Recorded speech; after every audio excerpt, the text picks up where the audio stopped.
Hello everyone.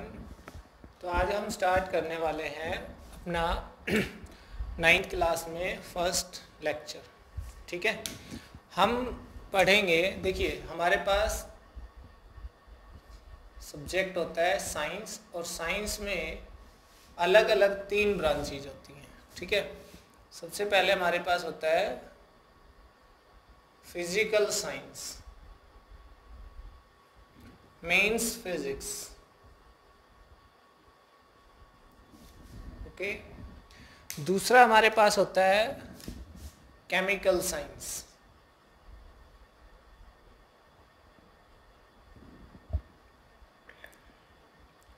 Chemical science means chemistry. Okay, third हमारे पास होता है लाइफ साइंस,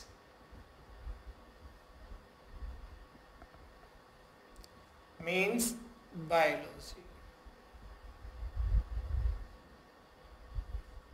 ओके, साइंस की ये 3 ब्रांचेज हमारे पास होती हैं, और हमें उसमें से क्या पढ़ना है? फिजिक्स पढ़ना है। ठीक है, ओके। अब बात आती है कि साइंस क्या चीज़ है। साइंस में क्या होता है कि हम कुछ फिनोमिनाज को ऑब्जर्व करते हैं, फिर उसमें से कुछ चीज़ें मेज़र करते हैं, फिर मेज़रमेंट के बाद उनकी कुछ कैलकुलेशंस करते हैं, फिर उनके जो रिजल्ट्स हमारे पास आते हैं उनको वेरीफाई करते हैं। तो ये जो सारा प्रोसेस है ऑब्जर्वेशन से लेके और वेरिफिकेशन तक का, ये सारा साइंस बनता है। ये जो कलेक्टिव जो भी प्रोसेस है हमारे, ये सबको क्या मिला के इन सबको हम क्या बोलते हैं कि साइंस बोलते हैं। और उसके अंदर 3 अलग अलग ब्रांचेज हमने लिखी हुई है। हम इसमें क्या पढ़ेंगे? हम पढ़ेंगे इसमें physics.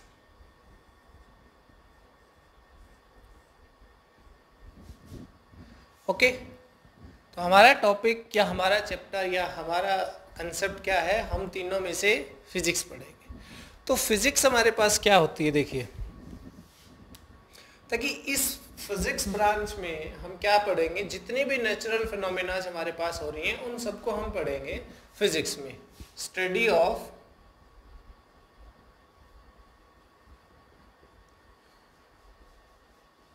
Nature and natural phenomena, study of nature and natural फिनोमेनाज।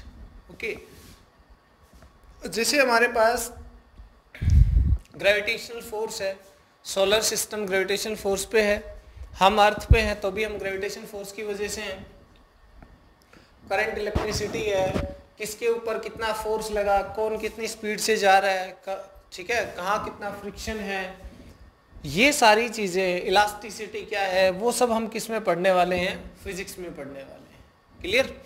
तो फिजिक्स में फिर हम जो चीज़ें पढ़ेंगे वो क्या चीज़ें होंगी जिनको हम, देखिए साइंस में हमने कहा था ऑब्जर्व करना, मेजर करना, तो वो क्या चीज़ें होंगी जिनको हम मेजर करेंगे? तो वो हमारे पास होती है एक टर्म फिजिकल क्वांटिटी। क्या? Physical quantities. देखिए, फिजिक्स की अलग अलग ब्रांचेज भी होती हैं, उनको भी हम डिस्कस कर सकते हैं। जैसे मैकेनिक्स है, इलेक्ट्रोमैग्नेटिज्म है, इलेक्ट्रोडायनामिक्स है, इलेक्ट्रोमैग्नेटिज्म में डायनामिक्स, ठीक है, दोनों इकट्ठे हुए, और ऑप्टिक्स है, न्यूक्लियर फिजिक्स है, मॉडर्न फिजिक्स है, इलेक्ट्रॉनिक्स है। तो ये सारी किसकी ब्रांच है? हमारे पास फिजिक्स की अलग अलग ब्रांचेज होती हैं। हम अभी क्या पढ़ेंगे इसमें? जितना आगे चलते जाएंगे हमारे 9th क्लास में हम मैकेनिक्स पढ़ेंगे। ठीक है, तो फिजिकल क्वांटिटी क्या होती है भाई? क्वांटिटी लिख लीजिए ओनली। फिजिकल क्वांटिटी क्या होती है? The quantity which can be measured. Quantity मतलब देखिए, कोई भी अमाउंट हो सकती है किसी भी चीज़ की हमारे पास। अमाउंट का मतलब यहाँ पे है, जैसे मान लो हमने बोला कि ये तेरे से मिलके मुझे आज खुशी हुई, तो खुशी हुई तो कितनी हुई? उसको देखकर अच्छा लगा, कितना लगा? ठीक है, वो गाड़ी चल रही है तो कितनी स्पीड से चल रही है? ठीक है, ये इसने इसके ऊपर फोर्स लगाया तो कितना फोर्स लगाया? समझ गए? ये ये इसकी लेंथ है, तो लेंथ कितनी है। तो इन सब में से अगर हम कुछ चीज़ें अलग करें, जैसे लेंथ, जैसे कितना फोर्स लगाया, कितनी स्पीड से चल रहा है, तो ये सारी मेजरेबल है, इनको मेजर किया जा सकता है, ठीक है। बट उसको देखकर खुशी हुई, कितनी खुशी हुई, मेजर कर सकते हो क्या? नहीं कर सकते।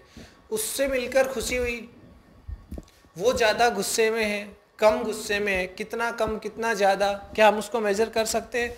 नहीं कर सकते। तो इसका मतलब वो जो पहले हमने सभी कलेक्टिवली बोला, तो वो सारी क्वांटिटीज थे, कितना फोर्स लगाया, कितनी स्पीड से, कितनी खुशी हुई, ये सब क्वांटिटीज थे। लेकिन उनमें से कुछ ऐसे जिनको हम कर पाए मेजर, कुछ को नहीं कर पाए। तो जिनको मेजर कर पाए वो क्या बन गई? फिजिकल क्वांटिटी बन गई और हमारी स्टडी में इन्वॉल्व हो गई। और जिनको मेजर नहीं कर पाए वो क्या है? फिजिकल क्वांटिटी नहीं है, वो क्या है? नॉन फिजिकल क्वांटिटी ही रह गई। Clear?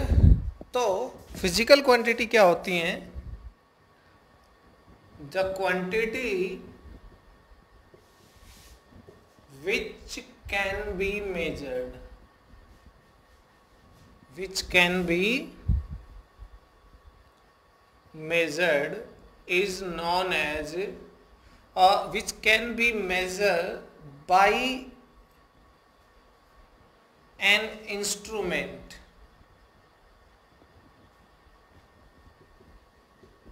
is known as physical quantity.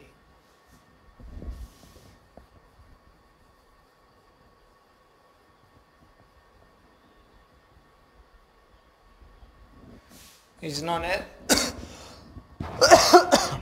Physical quantity. Okay, तो ऐसी जितनी भी क्वांटिटी हमारे पास होंगी जिनको हम मेजर कर सकते हैं, वो सब क्या हो जाएंगे? हमारे पास फिजिकल क्वांटिटीज हो जाएंगे। ओके, और जिनको नहीं कर पाए वो सारी नॉन फिजिकल क्वांटिटी रह जाएंगी, उनका हम यहाँ इन्वॉल्व नहीं कर रहे हैं। क्लियर? अब जब बात हमने मेजरमेंट की है, जैसे इसके अंदर एग्जाम्पल ले सकते हैं, मास मेजर किया जा सकता है, लेंथ मेजर की जा सकती है, टाइम मेजर किया जा सकता है, फोर्स मेजर किया जा सकता है, मोमेंटम है, स्पीड है, वेलोसिटी है, एक्सेलरेशन है, जो भी कुछ हमने अभी तक नाम सुने हैं फिजिक्स में या कहीं भी दूसरी ब्रांच में भी, वो सब क्या है हमारे पास? ये मेजरेबल फिजिकल क्वांटिटीज हैं। क्लियर? अब बात आती है कि ये जो मेजरमेंट जिसकी हम बात कर रहे हैं, ये क्या है? ये क्या भला है कि ये मेजरमेंट क्या चीज़ होती है? तो कहते हैं कि हमारे पास एक स्टैंडर्ड होता है, ठीक है, और हमें जिस क्वांटिटी को मेजर करना है हम उस स्टैंडर्ड को उसके साथ कंपेयर कर लेंगे, एक सुटेबल स्टैंडर्ड।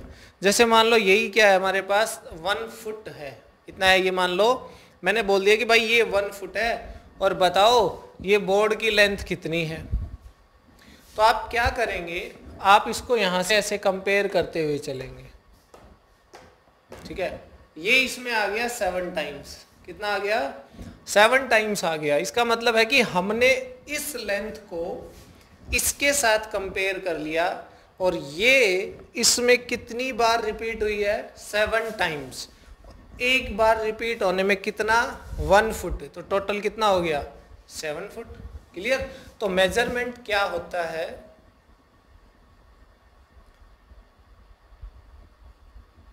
एक तरह का कंपैरिजन है। किसका? जो फिजिकल क्वांटिटी हमें मेजर करनी है उसका किसके साथ? जो स्टैंडर्ड हमारे पास है। जैसे मैं कहूं कि इस बोर्ड का मास मेजर करिए, क्या इस बोर्ड का मास मेजर करना है, तो आप कहोगे ठीक है ये लेंथ वाला लो। ऐसे कैसे? इससे तो मेजर नहीं हो सकता। लेंथ तो इसकी लेंथ वाला जो स्टैंडर्ड है, तो हम क्या लेंगे? मास वाला स्टैंडर्ड लेंगे और उसके साथ इसके मास को कंपेयर करेंगे, तो हमें पता चलेगा कि कितना इसका मास है। ठीक है? तो मेजरमेंट में क्या है कि it is the comparison of a physical quantity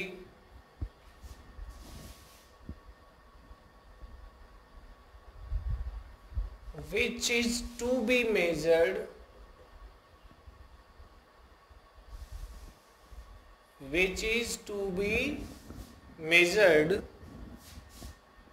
with the, or we can say that with a standard, with a suitable standard. अगर लेंथ मेजर करनी है तो लेंथ का स्टैंडर्ड हो, मास मेजर करना है तो मास का स्टैंडर्ड हो, ठीक है, with stable standard. And this standard is known as unit. And this standard is known as unit. इस स्टैंडर्ड को हम क्या कहते हैं? यूनिट बोलते हैं भाई, ठीक है.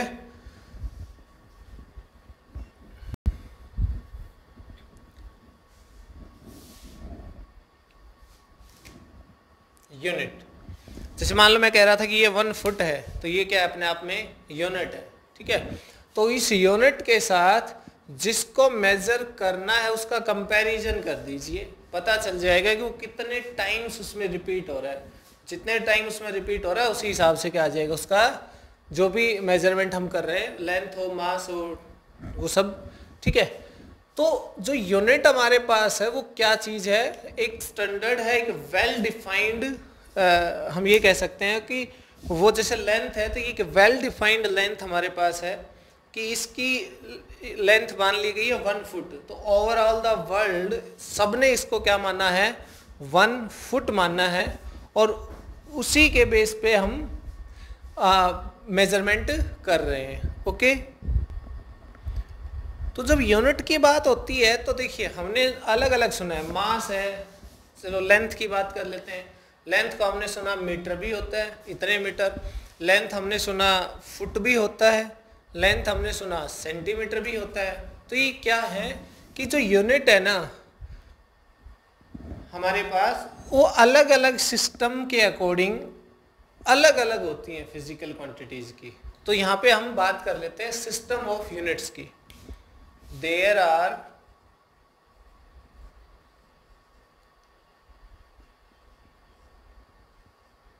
Four system of unit.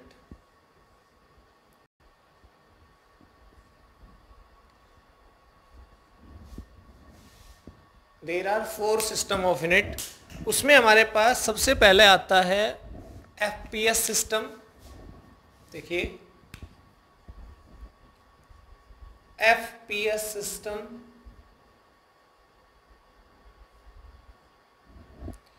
उसके बाद हमारे पास आता है CGS सिस्टम,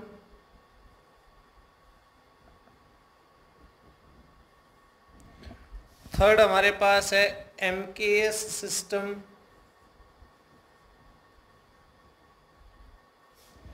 और जो फोर्थ हमारे पास होगा वो होगा SI सिस्टम.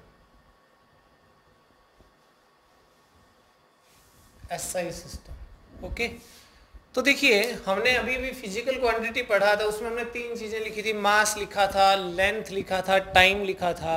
उसके बारे में और डिटेल पढ़ेंगे. बट हम इसमें क्या करेंगे कि ये जो मास, लेंथ और टाइम है, मैं आपको थोड़ा सा इसमें यहाँ पे बता देता हूँ कि जो मास, लेंथ एंड जो टाइम है, ये क्या होती हैं? बेसिक फिजिकल क्वांटिटीज होती हैं. ये क्या होती हैं? Basic physical quantities. ठीक है, तो हम इन्हीं को देख लेते हैं कि इसमें FPS सिस्टम में लेंथ को मेजर किया जाता है फुट में, F फॉर फुट, और मास को मेजर किया जाता है पाउंड में, पाउंड. ठीक है, और जो टाइम है उसको मेजर किया जाता है सेकंड में, foot, pound, second. Foot, pound और सेकंड. ठीक है, CGS सिस्टम में जो लेंथ होती है उसको मेजर किया जाता है सेंटीमीटर में, ठीक है, और जो मास होता है उसको मेजर किया जाता है ग्राम में,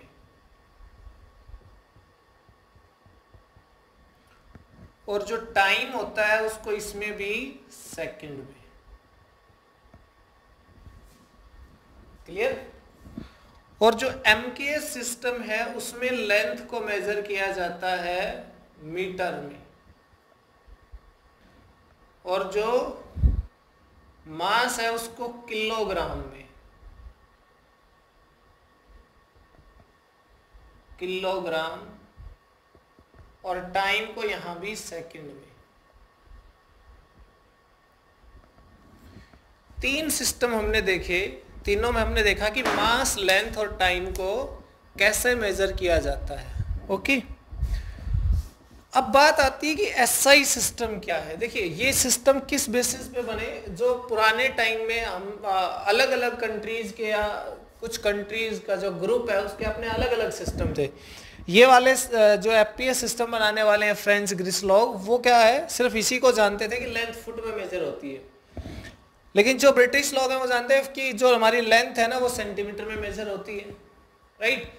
तो यहाँ प्रॉब्लम ये थी कि हम एक दूसरे के साथ कैसे बिजनेस करें। हम किसी को कोई चीज़ बेच रहे हैं या किसी से कुछ खरीद रहे हैं और हमारे पैमाने सेम नहीं है, तो हम कैसे एक दूसरे से ट्रेडिंग कर सकते हैं। तो उसके लिए क्या था कि फिर एक सिस्टम बनाया गया, MKS सिस्टम, जिसको मीट्रिक सिस्टम भी बोल देते हैं। ये ऑल ओवर द वर्ल्ड इसको सभी कंट्रीज ने एक्सेप्ट किया, और सभी जानते हैं कि फिर लेंथ किस में मेजर करनी है, मीटर में। अब हमें कोई चीज़ बेचनी है, लेंथ है जिसके पास, लेंथ के हिसाब से उसको मेजर करके बेचना है, तो क्या करेंगे, या खरीदना है मान लो, तो हम लेंथ को मीटर के हिसाब से, मीटर को वो भी जानते हैं और हम भी जानते हैं, प्रॉब्लम सॉल्व। लेकिन इस MKS सिस्टम में क्या था, कुछ कमियां रह गई थी मान लो, उनको दूर करते हुए जब इन कमियों को दूर किया गया तो फिर जो नया सिस्टम बना, या ये कह दो कि ये जो मॉडिफाई फॉर्म हुई इसकी, तो उसका नाम अलग रख दिया गया, that is SI system of unit. उसको बोलते हैं international system of unit, international system of units बोलते हैं उसको, ठीक है। या फिर इसको ऐसे भी बोल देते हैं standard system of unit, standard system of unit भी कह देते हैं। तो फिर इसमें फर्क क्या है, दिस इज द मॉडिफाइड और we can say that rationalized form of MKS system. This is the rationalized or we can say that modified form of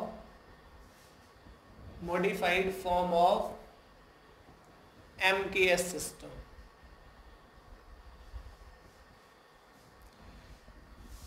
इसमें भी लेंथ, मास, टाइम को कैसे मेजर करेंगे, देखिए लेंथ इसमें भी मीटर में ही होगी, मास टाइम में, सॉरी मास केजी में, और टाइम सेकंड में,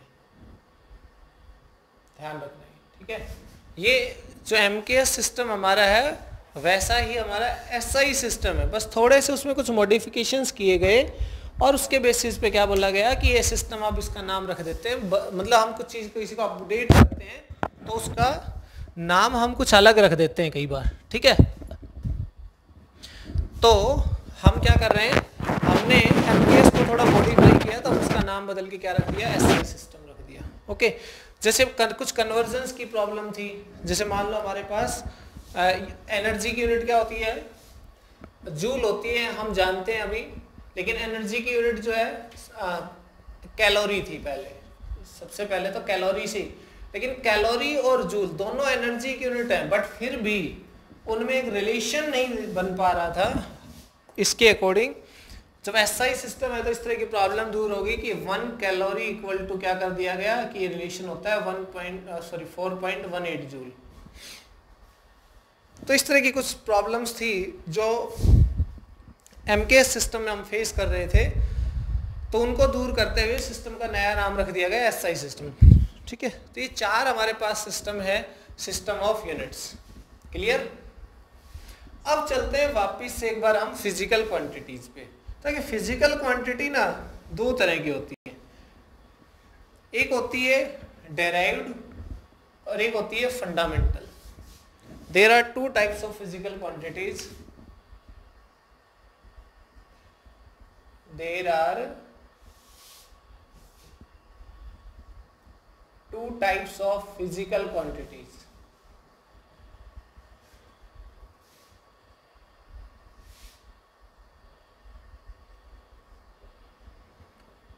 First one is fundamental physical quantities. Fundamental physical quantities. Okay, और सेकंड हमारे पास होता है डेराइव्ड फिजिकल क्वांटिटी।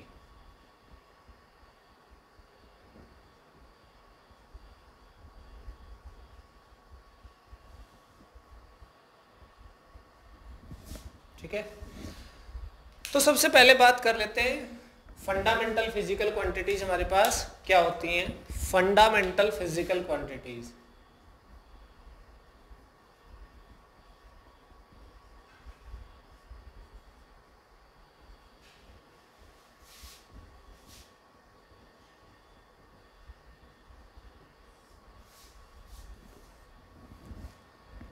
ऐसी कुछ क्वांटिटीज जो किसी और फिजिकल क्वांटिटी पर डिपेंड नहीं करती है, किसी दूसरी फिजिकल क्वांटिटी से कोई लेना देना नहीं है, वो अपने आप में क्या है, यूनिक है।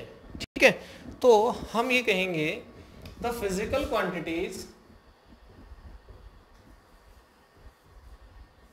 The physical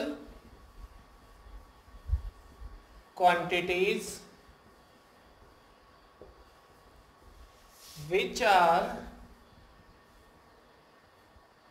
independent of other physical quantities।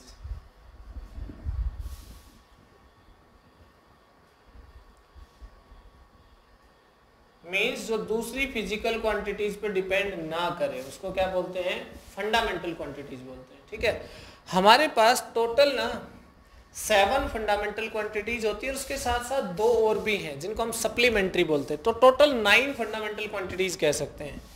There are 7 + 2, ऐसे लिखता हूं मैं इसको। ठीक है, 9 फंडामेंटल क्वांटिटीज।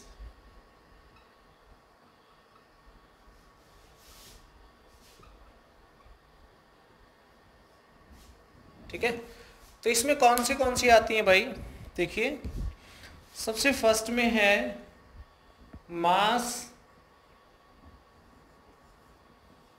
लेंथ,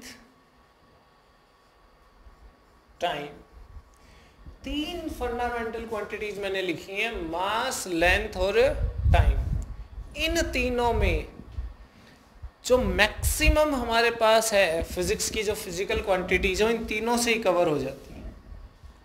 बाकी इसमें 4th नंबर पे आता है, मतलब इन्हीं को क्या बोलते हैं, मोर बेसिक फंडामेंटल, जो मैंने उधर लिखा था ना, मास, लेंथ और टाइम, मोर बेसिक फंडामेंटल क्वांटिटीज। 4 नंबर पे हमारे पास आता है इलेक्ट्रिक करंट,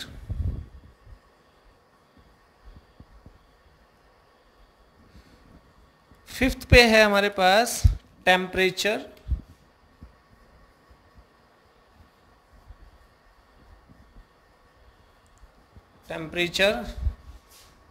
और 6th है amount of substance, amount of substance. 7 है luminous intensity.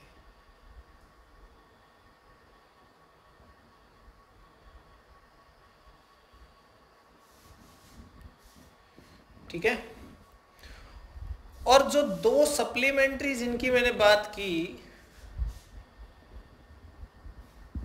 2 supplementary physical quantities,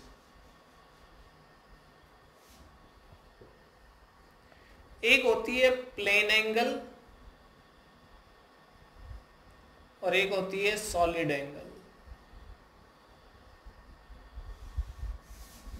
plane angle और सॉलिड एंगल, ठीक है। तो ये जो प्लेन एंगल और सॉलिड एंगल है, इसको, ये प्लेन एंगल तो क्या है, आपने पहले जो एंगल पढ़ा हुआ है उसी को प्लेन एंगल बोल। कोई भी दो लाइन जिनके बीच जो एक ही प्लेन में लाई कर रहे हैं उनके बीच जो एंगल है वो क्या है, एक तरह का प्लेन एंगल। सॉलिड एंगल क्या होता है? सॉलिड एंगल होता है हमारे पास कौन देखा आपने? कौन शेप आइसक्रीम देखी होगी, तो वो जो एंगल उसके अंदर होता है राउंड में, उसके राउंड में ऐसे बना देना हम इसको, देखिए ऐसे। तो ये हमारे पास कौन शेप हो गया। तो ये या तो ये कह दीजिए या फ्री कह दीजिए, यहाँ पे ये जो एंगल होता है ये होता है सॉलिड एंगल। सॉलिड एंगल, ठीक है, समझ गए ना। ये दो लाइन के बीच में नहीं है, ये सरफेस है ऐसे ही राउंड में। ये जो हमारे पास होता है ये प्लेन एंगल होता है, ये सिंपल ऐसे ही होता है दो लाइन के बीच में, ये क्या है, प्लेन एंगल, ठीक है। तो हमारे पास टोटल 9 फंडामेंटल क्वांटिटीज हैं, जिसमें 7 और 2 सप्लीमेंट्री। क्लियर। तो ये इनकी खास बात क्या है कि ये किसी और, जैसे मास है, मास तो अपने आप, मास क्या होता है, quantity of matter contained in the body. जितना क्वांटिटी है मैटर का वही उसका मास होता है। आप उसको कहीं भी ले जाइए, किसी भी टेम्परेचर पे, किसी भी प्लेनेट पे, वो मास क्या रहेगा, उतना ही रहेगा, चेंज नहीं होगा। इसका मतलब ये है कि मास किसी और पे डिपेंड नहीं करता, और लेंथ है ये भी किसी और पे डिपेंड नहीं करेगी, और टाइम है ये भी किसी पे डिपेंड नहीं करेगी। तो जितनी ये फिजिकल क्वांटिटी हमने सब लिखी है, ये सारी क्या है, independent of other physical quantities, किसी और पे डिपेंड नहीं कर रही है। ओके। फिर सेकंड हमारे पास होता है डेराइव्ड फिजिकल क्वांटिटी।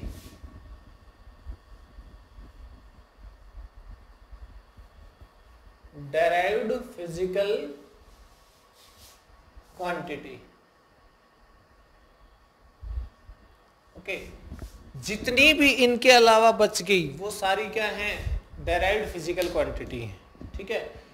कैसे कहता है कि वो सारी फिजिकल क्वांटिटीज कैसे बनेंगी, इनका यूज करके बनेंगी, मतलब इन्हीं के यूज से डेराइव होंगी। कौन सी? जो बच गई इनके अलावा वो फिजिकल क्वांटिटी, इसीलिए उनका नाम क्या रखा गया है, डेराइव्ड फिजिकल क्वांटिटी। तो इसमें लिखेंगे the physical quantities, the physical quantities which can be derived by the use of, और can be की जगह लिख दो which are derived by the use of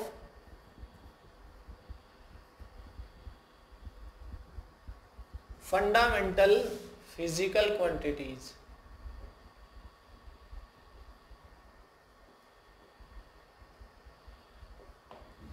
ठीक है ना। फंडामेंटल फिजिकल क्वांटिटीज के यूज से जो क्वांटिटी हम डिराइव कर लेंगे, जैसे कि हमारे पास स्पीड, स्पीड होती है actually distance upon time. You all know distance का मतलब होता है लेंथ। एक ही चीज है, चाहे डिस्टेंस लिखो चाहे लेंथ लिखो, ठीक है। तो हमारे पास जो फॉर्मूला होता है लेंथ या डिस्टेंस अपॉन टाइम।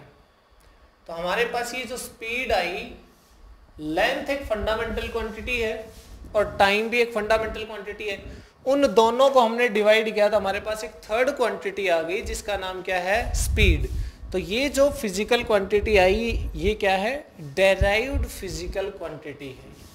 ऐसे ही हमारे पास एक्सेलरेशन, फोर्स, ठीक है। स्पीड के बाद हम लिख सकते हैं फोर्स है, मोमेंटम है, प्रेशर है। ये सब क्या है, ये सब डेराइव्ड फिजिकल क्वांटिटी हैं। और सारी की सारी किससे डिफाइन हो जाएंगी, सारी अभी के लिए तो आप यही सुन लीजिए कि सारी फिजिकल क्वांटिटीज किससे डिफाइन हो जाएंगी, मास, लेंथ और टाइम से डिफाइन हो जाएंगी। मास, लेंथ, टाइम का यूज होगा बार बार मल्टीप्लाई डिवाइड में, और हमारे पास क्या आ जाएगी, अलग फिजिकल क्वांटिटी आ जाएगी जिसका नाम हमने रखा हुआ है डेराइव्ड फिजिकल क्वांटिटी। ठीक है, तो कहने का मतलब ये है कि 9 के अलावा जो भी बच गई वो सब क्या है, डेराइव्ड फिजिकल क्वांटिटी है। अब बात आती है कि फंडामेंटल यूनिट क्या होती है और फंडामेंटल डेराइव्ड यूनिट क्या होती है। तो जो फंडामेंटल क्वांटिटीज की यूनिट है वो फंडामेंटल यूनिट, और जो डेराइव्ड क्वांटिटीज की यूनिट है वो क्या है, डेराइव्ड यूनिट। जैसे लिख देता हूं नाउ, मैं इन शॉर्ट आपको बताता हूं, fundamental unit, fundamental unit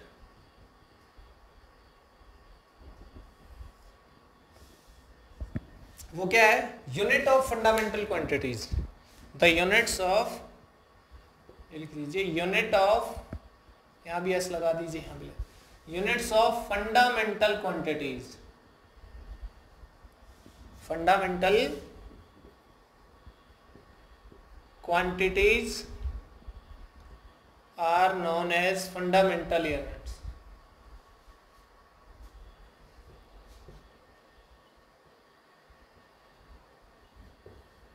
fundamental units, ठीक है। तो फंडामेंटल यूनिट्स हमारे पास होगी कौन सी, जो फंडामेंटल क्वांटिटीज की यूनिट है। जैसे कि मास यूनिट क्या हो जाएगी, केजी, मींस किलोग्राम। तो kilogram is a fundamental unit, kilogram is a fundamental unit. Length, length क्या होता है, मीटर। एसआई सिस्टम लिख रहा हूं मैं, मीटर मींस जो लेंथ है हमारे पास उसकी जो यूनिट है मीटर, तो मीटर क्या होगी, एक तरह से फंडामेंटल यूनिट हो गई है। ठीक है, ये क्या है, फंडामेंटल यूनिट्स।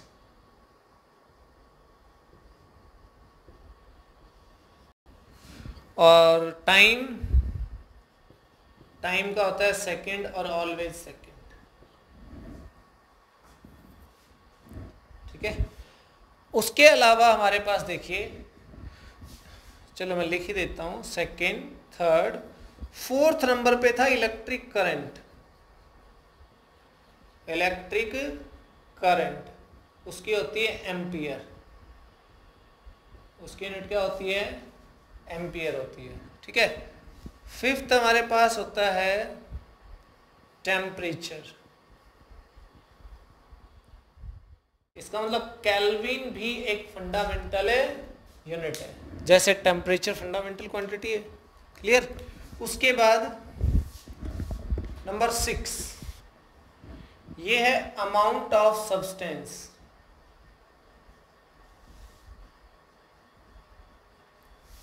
ठीक है, इसकी जो यूनिट होती है वो होती है मोल, सिंबल में MOL लिखते हैं इसको। ठीक, और जो 7th है वो होती है हमारे पास कितना, हाँ last, luminous intensity. Luminous intensity, ठीक है, और इसकी यूनिट होती है कंडेला, CD। कंडेला जो रिलेट करता है एक तरह से कैंडल से रिलेट करता है। जो लुमिनस इंटेंसिटी का मतलब होता है कि लाइट की जो चमक है उसकी बात कर रहा है, लाइट की चमक की बात कर रहा है। और चमक मतलब कैंडल से आने वाली लाइट से कंपेयर किया हुआ है कि ये जो मोमबत्ती हमारे पास जल रही है उसमें चमक, उसकी वजह से चमक कितनी है। तो लुमिनस इंटेंसिटी यूनिट क्या है, कंडेला। 1 2 3 4, ये जो लास्ट वाले 4 हैं ये अभी हमारे यूज के हैं नहीं। ठीक है, हाँ मोल वगैरह आप उसमें केमिस्ट्री में पढ़ते होंगे। 1 मोल में कितने नंबर ऑफ एटम्स या मॉलिक्यूल्स होते हैं, 6.022 × 10⁻23। क्लियर। तो मोल आप उसमें, बाकी है हमारे पास जो मोस्ट इंपॉर्टेंट हैं ये 3 है।